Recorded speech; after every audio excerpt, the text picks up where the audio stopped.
একটা তো আপনি নিজেই বলছেন কাঠিবাজি চক্রান্ত হয়েছে আপনাদের আসন কমে। আমি বলিনি, আপনারা জিজ্ঞেস করেছেন তাই। দ্বিতীয় কাঠি কথা রাজনীতি হবে না, কাঠি কোথায় হবে? দ্বিতীয় কথা হচ্ছে যারা এইবারে শরিক হয়ে গেল হুম।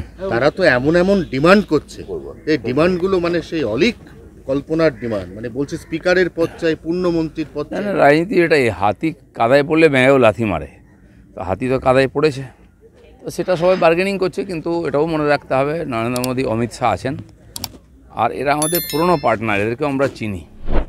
তারা একটু বেশি দাম রাখছেন, যতটা বেশি পাওয়া যায়। কিন্তু সরকার চালিয়ে লোককে সুশাসন দিতে হবে, কারণ লোক ম্যান্ডেট দিয়েছে বিজেপির পক্ষে এবং এনডিএর পক্ষে, সেটা যেন ভুলে না যান। আঞ্চলিক দল সবসময় নিজের কথাই ভাবে, তারা ইতিহাসই বলছে ওদের অনেক আমাদের পার্টনার ছিল, অনেক পুরনো, আমরা কাউকে ছাড়িনি, অনেকে নিজের স্বার্থে ছেড়ে গেছে, আবার নিজের স্বার্থে চলে এসেছে, এসব চলতেই থাকে। দাদা, গত 10 বছর ধরে মোদির একটা মিশন ছিল যার নাম ছিল বিকশিত ভারত। সেই মিশনটা এবার যদি পদে পদে শরিকদের অঙ্গুলি হেলনে একটা সরকারকে চলতে হয়, তাহলে তো সেই ভিশন, দেশকে এগিয়ে নিয়ে যাব, চন্দ্রাভিযান, সূর্যাভিযান, এগুলো তো দেখুন, নরেন্দ্র মোদী ভোটের জন্য রাজনীতি করেন না বা সরকার চালান না, তিনি উন্নয়নের জন্য আর সত্যি সত্যি বিকশিত ভারতের জন্য একটা রোডম্যাপ তৈরি হয়ে গেছে, সেটা সবাই জানে। আমার মনে হয় না ওতে কোনো বিশেষ বাধা আসবে। দেশের আর্থিক স্থিতি খুব ভালো, কালেকশন ভালো হচ্ছে, প্রায় 2.25 লাখ টাকা গত বছর, 2.25 লাখ কোটি টাকা গত মাসেতে, আর জিএসটি কালেকশন হয়েছে, যেটা 40,000 থেকে শুরু হয়েছিল। তো সেই জন্য টাকার অভাব হবে না, ইচ্ছার অভাব নেই, কাজও হচ্ছে। আর আমার মনে হয় যারা আছেন এ ধরনের করবেন, তাদেরকে নিজের এলাকায়ও জবাব দিতে হবে। আপনাদের মনে আছে 2004-এর কথা, সেবারে যারা বার্গেনিং করেছিলেন অটলজি সরকার যাওয়ার সময়, তারা সাফ হয়ে গেছিলেন, তার মধ্যে মমতা ব্যানার্জির পার্টিও ছিল। এবার প্রশ্ন হচ্ছে যে আক্রান্ত কর্মী যারা 21-এর বিধানসভার পরে পোস্টপল ভায়োলেন্সে আক্রান্ত হয়েছেন, এবারে 2024-এ তারা প্রিপোল পোস্টপল দু ধরনের ভায়োলেন্সে আক্রান্ত হয়েছেন, তাদের মনোবল চাঙ্গা করে আবার দলের কাজে লাগানো, আপনি দীর্ঘদিন ধরে এই রাজ্যের দায়িত্ব সামলেছেন, এটা কতটা কঠিন বা চ্যালেঞ্জিং? এখন ইলেকশন এলেই পশ্চিমবাংলায় এরকম হয়, ইলেকশনের আগে, ইলেকশনের সময়, ইলেকশনের পরে হিংসা হয়, স্বাভাবিক। আর এরা যারা বিজেপি করছেন তারা জানেন, এই জেনেই বিজেপি করতে এসছেন। আমার অভিজ্ঞতা গত প্রায় 10 বছর হতে গেল, আমি দেখছি এই পরিস্থিতির মধ্যে লড়াই করে আমরা পার্টিকে এগিয়ে দিয়েছি। যাদের উপর অত্যাচার হচ্ছে, বাড়ি ভাঙা হচ্ছে, এখনও চলছে, পার্টি তাদের সঙ্গে আছে, যথাসম্ভব চেষ্টা করছে। পুলিশের উপরে ভরসা করি আমরা, কিন্তু পুলিশের উপরে তো কে ভরসা করে, আরও কিন্তু উপায় নেই। তা সত্ত্বেও পার্টির কর্মীরা আছেন, তারা জানেন, অনেকেই বাড়ি ছেড়ে পার্টি অফিসে আছেন, সব পার্টি অফিসেই এখন কার্যকর্তারা চলে এসেছেন, কিছুটা আক্রমণের ভয়েতে। তো সেন্ট্রাল ফোর্সও আছে, কিন্তু এই পরিস্থিতির মধ্যে আমরা লড়াই করব, এবং এই হিংসা বাড়লে টিএমসি হারবে। এই লোকগুলো যারা আক্রান্ত হয়ে আছেন এবং তারা দেখছেন, আপনি নিজেই কালকে বলেছেন যে পার্টির গ্রোথ একটা জায়গাতে আটকে আছে, এই অবস্থায় এদের মনোবল সব থেকে বড় কথা, এদের না হয় ঠিক আছে রেস্কিউ। আমি তো ব্যক্তিগতভাবে বলতে পারি, আমি সব জেলায় যাব আর কর্মীদের সঙ্গে দেখা করব, অলরেডি শুরু করেছি।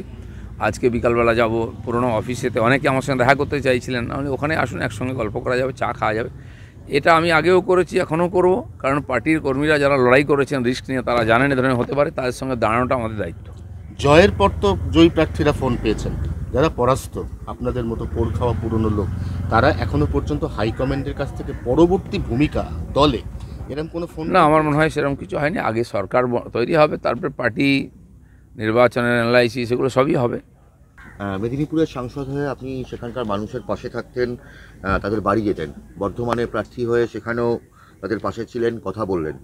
পরাজয়ের পর আপনি এবার কোন এলাকায় যাবেন, কোন এলাকার মানুষদের পাশে থাকবেন, কোন এলাকার নেতাকর্মীদের সঙ্গে দলীয় বৈঠক করবেন? দেখুন, আমি সব জায়গায় যাব। মেদিনীপুর থেকে ওরা ফোন করছিল, কারণ সে আরও হেরে গেছে, মনটা খারাপ, তার ধারণা ছিল দিলীপ দা থাকলে আমরা জিতে যেতাম। তো আমি সেখানে যাব, সবার সঙ্গে দেখা করব। বর্ধমানে আমি লড়াই করেছি, আমার কর্মীরা সঙ্গে ছিলেন, সেখানেও সমস্যা হয়েছে, কাল রাত্রেবেলাও রাত অবধি ফোন এসছে, অনেক জায়গায় ঢিল মারা হচ্ছে, বাড়ি ভাঙা হচ্ছে, কর্মীদের মারা হচ্ছে। আমি সেদিন 8টা অবধি ছিলাম, দেখে এসেছি, কালকেও রাত্রেও তাই চলেছে। বর্ধমানেও যাব আমি 16 তারিখ, বর্ধমান আমার মেদিনীপুর নয়, আমি রাজ্য সভাপতি হিসাবে পুরো প্রদেশে ঘুরতাম, সব জায়গায় সমস্যার সমাধানে ছিলাম, লড়াইয়ের জবাব দিতাম। সে আমার ভূমিকা থাকবে, পার্টি আমাকে দায়িত্ব দিক বা না দিক, আমি যতদিন রাজনীতিতে থাকবো কর্মীদের সঙ্গেই থাকবো।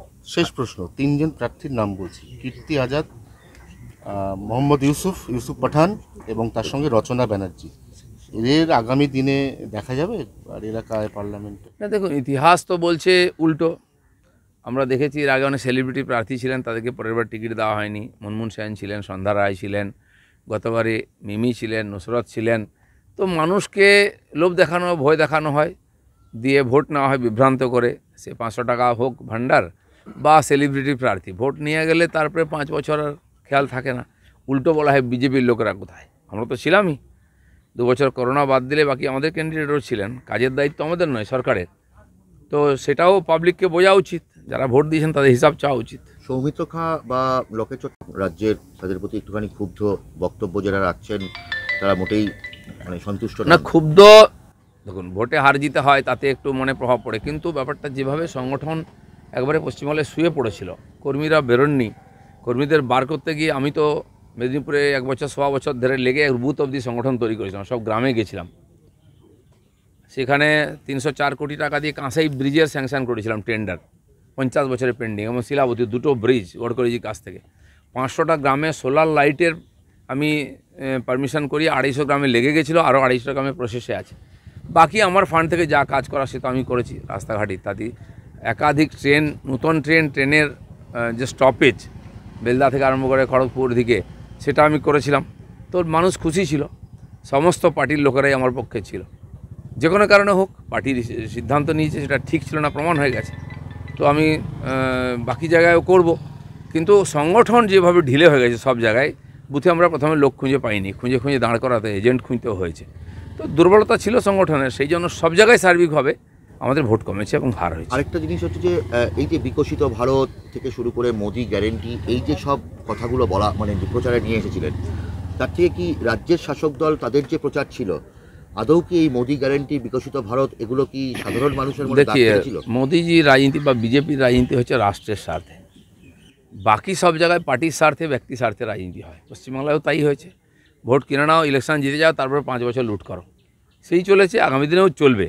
কিন্তু নরেন্দ্র মোদী বারবার বলেছেন আমরা ভোটের জন্য রাজনীতি করি না, ইলেকশনের দেখে রাজনীতি করেন, সেটাই করেছেন উনি। সেটাও করতে হবে, ভোটের জন্যও করতে হবে। পার্টি না জিতলে সরকার চলবে কী করে? আমার মনে হয় যে প্রজেক্টগুলো করে লাভ পাওয়া যায় না, যেমন সংখ্যালঘু ভোট, তারা সবচেয়ে বেশি কেন্দ্র সরকারের গরিব কল্যাণ যোজনার সুবিধা পেয়েছে, রেশন থেকে বাড়িঘর সব হিসাবও বলছে, কিন্তু তারা ভোট দেয়নি। আমরা চেষ্টা করেছি সবার জন্য, সবকা সাথ সবকা বিকাশ স্লোগান, সবার জন্য কাজ করছে বিজেপি। সবাই ভোট দেবে এরকম নয়, কিন্তু দেশকে এগিয়ে নিয়ে যেতে হলে সবাইকে উন্নয়নের ধারা তার বাড়ির মধ্যে পৌঁছে দিতে হয়।